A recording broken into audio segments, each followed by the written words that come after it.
من راح يوقف لك؟ اخوي ابو سيوفه. تمام نتصل على اخوك ابو سيوفه. ابو سيوفه جاهز ايش قد يعطيك؟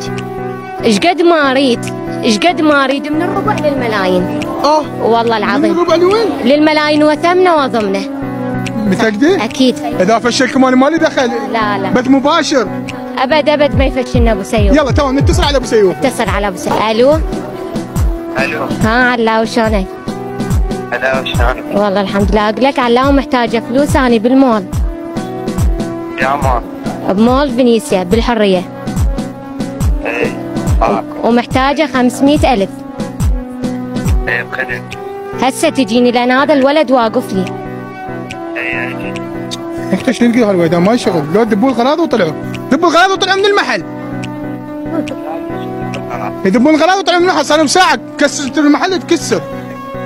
ايه على كيفك لا تصيح علي. اخويا صيح انا بكيف، انا بالمحل تعبوني، اخر شيء تكذبون عليه ما عندهم فلوس.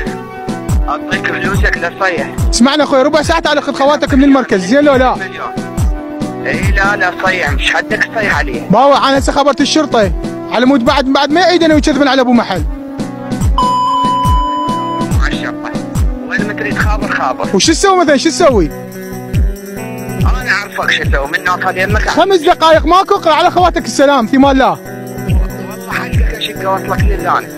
يلا ابو سيوف شلونك؟ حبيبي. وياك الاعلام عمار الشامي ليش تغلط علي انا احبك؟ بدول عمرك احنا سالنا اختك قلنا لها من يوقف لك بهاي الدنيا الصعبه؟ قالت عندنا ابو سيوفي هو حزام ظهرنا. الله يحفظك. ربي يوفقك يا حبيبي شكرا لك. حبيبي الله. هذا اخوك يدور طلايل؟ خاف علي انا من الهوى. لا والله. والله العظيم. الله يوفقكم.